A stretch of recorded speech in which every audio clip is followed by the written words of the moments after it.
Depois dessa derrota pro Avaí, o que a gente vê nas ruas, o que a gente vê nas redes sociais aí, é o torcedor vascaíno sentenciando. Não sobe. E aí, será que esse time do Vasco é capaz de provar que a torcida vascaína está errada?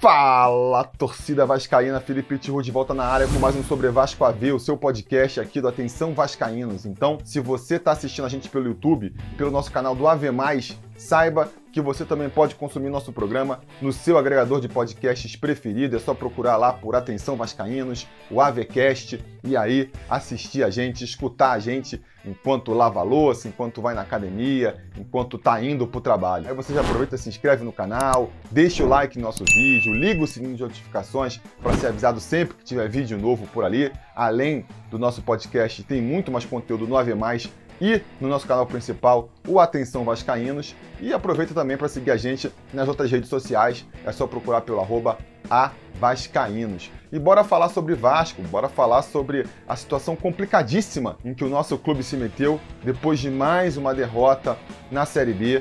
É a 9ª derrota já no campeonato, dessa vez pro Avaí por 3-1, e que para muita gente foi a pá de cal do time, né? Vi muito torcedor jogando a toalha ontem, falando, não dá mais, esse time do Vasco não sobe. Nas minhas redes sociais, nos grupos de WhatsApp, no Twitter, que eu vi, assim, né, a impressão que tinha, era os vascaínos andando assim, falando, não sobe, não sobe, na expectativa de encontrar alguém, né, que respondesse, não, sobe sim, dá pra subir, e desse um alento, né, uma esperança de que isso é possível, mas eu, pelo menos, não encontrei nenhum.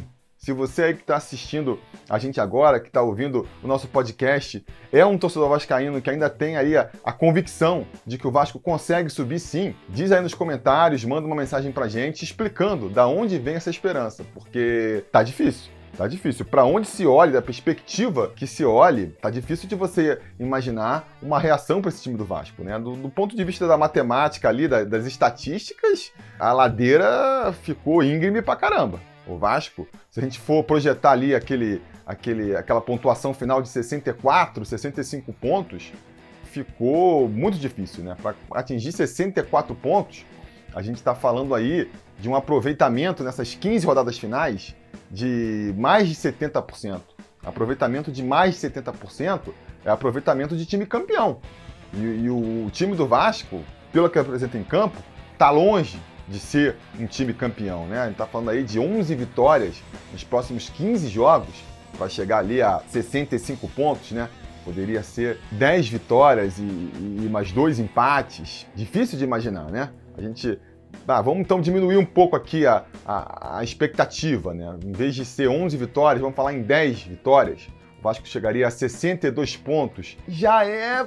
62 pontos, já vai precisar contar muito com a sorte para conseguir subir, mas é possível, né? Mas mesmo assim é complicado. 10 vitórias em 15 jogos. Voltaria aquela projeção de 2/3, né? Ganhar duas partidas a cada 3 disputadas. É difícil, né? É difícil. O Lisca já falou depois do empate contra o Brasil de Pelotas, numa projeção de 9 vitórias e 2 empates. Aí seria 61 pontos no final do campeonato. Cara, mais complicado ainda. Mas a verdade é que do jeito que a coisa vai, o mais provável é que nem isso, né? Nem uma pontuação que permita, com sorte, com uma combinação de resultados, subir, o Vasco vai conseguir.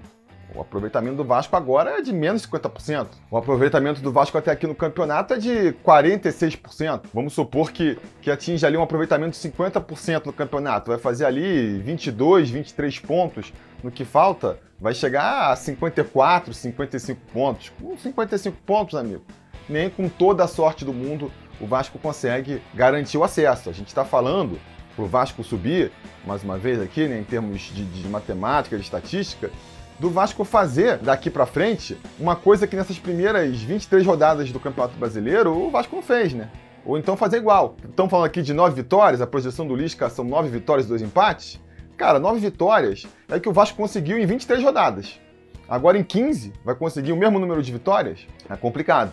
Para conseguir aí 10 vitórias, que seja, estamos falando de uma sequência de vitórias. 3, 4 vitórias consecutivas. Sabe quantas vezes o Vasco conseguiu emendar 3 vitórias consecutivas até aqui? Nenhuma vez. Conseguiu 2 vezes emendar uma sequência de 2 vitórias consecutivas. Lá no meio do campeonato, pro começo, quando conseguiu vencer o Confiança e o Sampaio Corrêa em casa, e mais recentemente no final do turno, quando conseguiu vencer o Vitória e o Vila Nova. Agora, se quiser conseguir o acesso, não vai ter que conseguir mais uma vez, mais 2 vezes, 2 vitórias seguidas, não. Vai ter que conseguir emendar aí uma sequência de 5 vezes, vencer 2 vezes, né? Vai ter que ser, vence 2, perde 1, vence 2, perde 1, para conseguir a pontuação necessária sem emendar uma sequência aí de 3, 4 vitórias consecutivas, que é algo que o Vasco nunca conseguiu.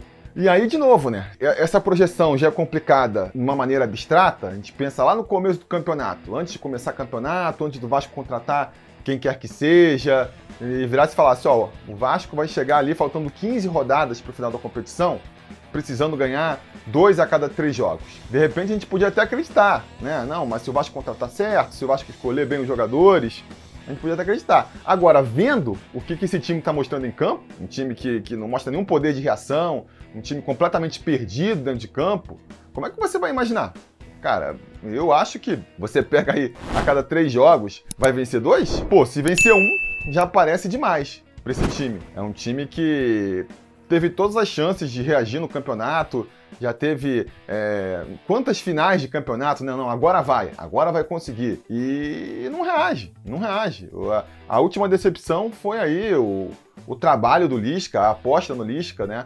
Acho que a grande maioria da torcida apostou que seria a solução e não foi, né? Não foi. O time do Vasco não mostra evolução, já são 12 jogos no comando do Lisca, e o time simplesmente não apresentou nenhuma novidade, nenhuma melhora em relação ao trabalho do Marcelo Cabo, que já era um trabalho que a gente avaliava como ruim, né? Ontem no pós-jogo, o Vaguinho lá, o Emerson comentavam, né, da possibilidade de se criar um fato novo, da saída do Lisca, né? Se ele avaliar que não tem mais condições de fazer a missão que lhe foi dada, né, de subir com o Vasco. E eu acho complicado, né? Eu, sinceramente, se o Lisca sair a essa altura da competição, não é que eu vou ficar decepcionado ou triste, porque não é um trabalho que vai deixar saudade, mas eu também tenho, assim, poucas ilusões de que um novo treinador vai conseguir mexer alguma coisa, né? Primeiro porque, cara, quem seria esse novo treinador?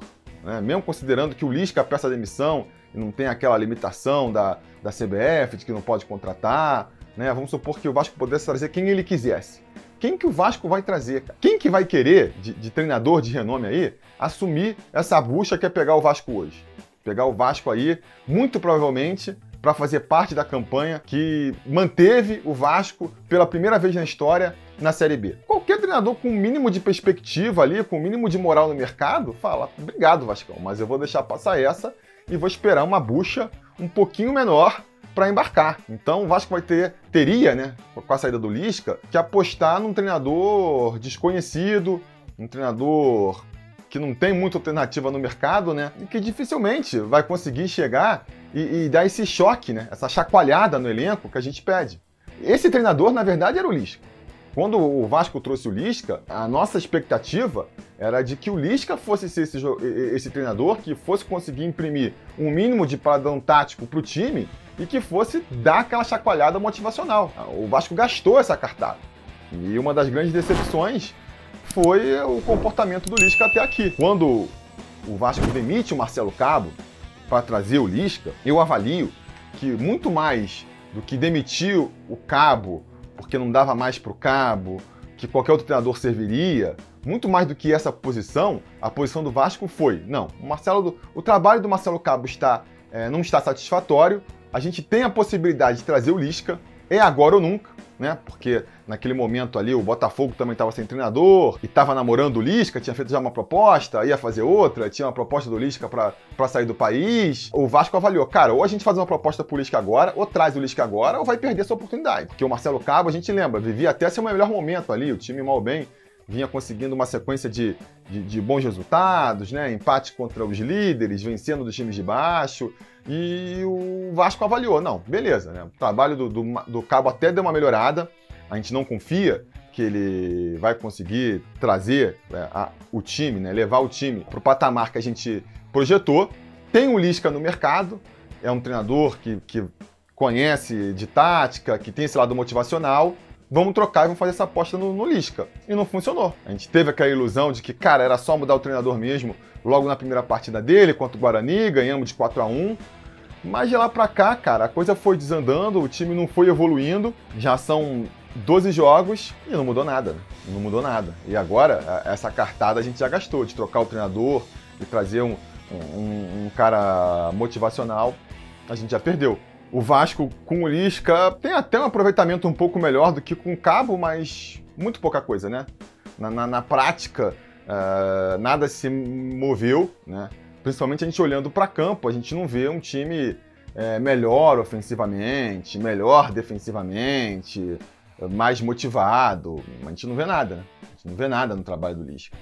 A gente não vê nem ele percebendo qual que é a solução, qual que é o caminho. Em alguns momentos pareceu que o Lisca, né, ele percebeu, não, o time precisa ser mais defensivo, não, o time precisa ser mais veloz, precisa ter mais intensidade. Ele até comenta isso nas coletivas, às vezes, parece que ele consegue ali fazer o diagnóstico, mas quando o time entra em campo, é o mesmo time, né? Você fala que o time precisa de mais intensidade, que o time precisa de mais marcação, e aí você entra em campo com o meio campo, que é o Rômulo, o André e o Marquinhos Gabriel. É confuso, né? A gente não consegue muito entender aonde o Lisca está querendo chegar. Agora, o Vasco tem aí, acho que uma última possibilidade, né, de tentar surpreender o torcedor, surpreender os adversários, porque vamos ter 10 dias para treinar, vai ter aí a chegada dos reforços também, tem o tal do John Sanches, tem o Valber, não sei se vai chegar mais alguém aí nesse meio do caminho, já com condições de estrear contra o CRB, nosso próximo desafio, dia 16. A última cartada que tem, né? De tentar mostrar uma coisa nova, de tentar mostrar um poder de reação, porque depois aí já começa aquela maratona de jogos novamente, é jogo dia sim, dia não, e aí que não vai ter tempo mesmo de mostrar mais nada, já vai fechar a janela, não vai dar para contratar mais ninguém, e aí vai ser o que for. Então, assim, é a última chance, né? Não sei se o Lisca consegue mexer, porque me parece que o tempo disso acontecer já passou, seria quando chegasse aquele choque de ordem, mudar ali a disposição do time, mudar o comportamento do time só pela sua chegada. Parecia que acontecia com a vitória contra o Guarani, não aconteceu. Depois veio uma série de resultados ruins, de atuações fracas. Aí teve a paralisação, uma semana para treinar finalmente, por isso que eu estava esperando. A gente conseguiu vencer a Ponte na volta, parecia que a coisa ia, conseguiu vencer a Ponte com uma certa tranquilidade e não foi. Depois empata com o Brasil, agora perde para o Avaí, e aí? Agora esses 10 dias de treinamento é que vão fazer a diferença? Não sei, né? É difícil de acreditar. Eu acho, aqui, querendo dar o meu pitaco mais uma vez, a minha dica pro Lisca, que se existe uma possibilidade de mudança, essa possibilidade de mudança ela passa pelo sistema defensivo do Vasco. O Vasco tem que se preocupar em não sofrer gols. A preocupação do Vasco antes da competição era muito, né, se o Vasco ia conseguir fazer gol, porque só ia pegar adversários fechadinhos e tudo mais. E a gente fica muitas vezes frustrado com a dificuldade do Vasco de chegar lá na frente e tá longe de ser um ataque funcional realmente, né? Mas o problema do Vasco mesmo, cara, é a defesa. É a defesa. O Vasco não consegue deixar de tomar um gol numa partida, entrega os gols para os adversários, o que torna a missão sempre muito mais difícil. Para mim, o jogo contra o Brasil foi sintomático nesse sentido, né? O Vasco lá martelando em cima do Brasil, tendo dificuldade de encontrar o gol, perdendo o pênalti, beleza. Mas, cara, se pressionasse mais cedo ou mais tarde, eu acho que ia chegar no gol. Mas aí você entrega um gol pro adversário, aí, cara, aí tudo fica mais difícil. Aí o time já se abate mesmo, aí já fica uma tarefa bem mais difícil de conseguir. Ontem contra o Avaí foi a mesma coisa, né? O Vasco tava ali controlando a partida, conseguindo ter a posse de bola, acho que o Vasco até terminou com mais posse de bola do que o adversário, mas, pô, primeira estocada dos caras, pum, 1-0. Aí o Vasco vai lá, se levanta, né, sacode a poeira, vai pra cima do adversário, consegue o empate e, pô, comecinho do segundo tempo, entrega o gol de novo. Aquele lance da falta lá, que barreira com 6 homens, bota os homens mais alto na barreira e deixa a área só com o jogador do Avaí para eles fazerem o gol daquele jeito. Então, assim, aí, pô, já volta tudo de novo. Já tem que subir a ladeira, tem que procurar um empate para ver se vence. Depois ainda vai dar mais um terceiro gol. Então, cara, é complicado, né? E isso passa muito pelo meio campo. Eu acho que o Marquinhos Gabriel resume, ele personifica o que é esse time do Vasco, cara. É um jogador de qualidade técnica, né? Tanto que é vice-artilheiro do time na temporada, líder de assistências, tem uma qualidade técnica que ninguém questiona, mas, cara, entrega muito pouca intensidade, parece que tá desligado, tenta lá os lances dele, se não funciona, fica de braço cruzado, fica se lamentando, enquanto os caras estão na correria. O Vasco precisa ser menos Marquinhos Gabriel, precisa ser mais Daniel Amorim.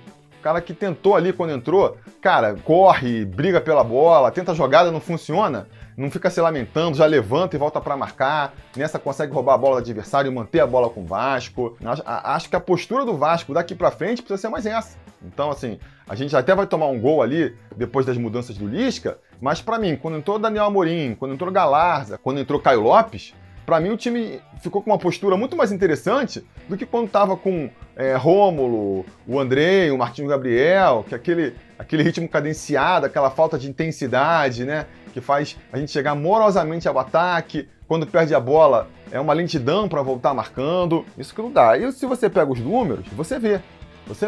O Vasco, no campeonato daqui, só seis vezes conseguiu sair de campo sem sofrer gol. Nessas 6 vezes em que conseguiu não sofrer gol, venceu as 6, obviamente, né? E o Vasco no campeonato inteiro ganhou 9 partidas. Então, assim, ó, das 9 que ganhou, em 6 não sofreu gols. Ou seja, o primeiro caminho para o Vasco conseguir vencer é não sofrer gol. É o básico, aliás, do futebol, né? Todo mundo sabe, cara, o primeiro caminho para você tentar vencer é não perder. O primeiro passo é não sofrer gol. Porque lá na frente, de um jeito ou de outro, o Vasco resolve. De novo, o Vasco aí, nos 23 jogos que fez até aqui na Série B, em só 5 vezes não fez gol. Na maioria das vezes, o Vasco, mesmo com todos os problemas ofensivos, consegue deixar pelo menos um lá na frente. Só 5 vezes não fez. Foi os 2 jogos contra o Operário, o contra o Avaí no primeiro turno e contra o Goiás e o Botafogo. Nas outras vezes, sempre pelo menos um golzinho fez. Se você consegue não tomar gol, não entregar um gol para o adversário, que nem o Vasco costuma entregar, cara, já é meio caminho para a vitória. Então acho que o Vasco tem que focar nisso. Pegar esses 10 dias aí, e a preocupação do Lisca tem que ser um time que se entrega em campo, que marca, porque também assim, ó, se focar na marcação, não é necessariamente ficar na retranca, se fechar lá atrás, 10 homens na área, sair no contra-ataque, não. É você marcar lá em cima, e para isso você precisa ter intensidade, você precisa ter força física, né, para conseguir marcar a pressão em cima. É ter a consciência mental de, cara, vou tentar driblar o adversário. Perdi, já levanta e pega a bola, já levanta e corre atrás da bola, né, e não ficar se lamentando. É essa postura que o Vasco tem que trabalhar mais do que tudo, né? Vamos ver se o Lisca consegue. É uma missão difícil, é uma missão complicada. Se você me perguntar racionalmente, por tudo que eu apontei aqui, eu diria que não sobe também, né? Uma análise fria dos dados e da atuação do Vasco aponta que o Vasco não sobe. Eu acho que até os matemáticos mostram isso, né? Antes do jogo contra o Avaí, a chance do Vasco subir era de 8%. Depois dessa derrota aí, vai ser menos ainda.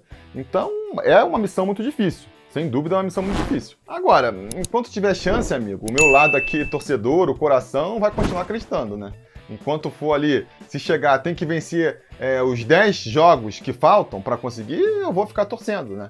Mas agora vamos num esquema mais de cada jogo, né? Cada jogo o Vasco tem que vencer. Espero que já mostre esse poder de reação, mostre uma coisa nova contra o CRB, porque senão vai ficar difícil até pro coraçãozinho acreditar, né? Enfim, diga aí seus comentários, a opinião de vocês sobre essa situação do Vasco. O debate continua aqui de baixo. Na quinta-feira a gente volta aí com mais um podcast para continuar falando do nosso clube do coração.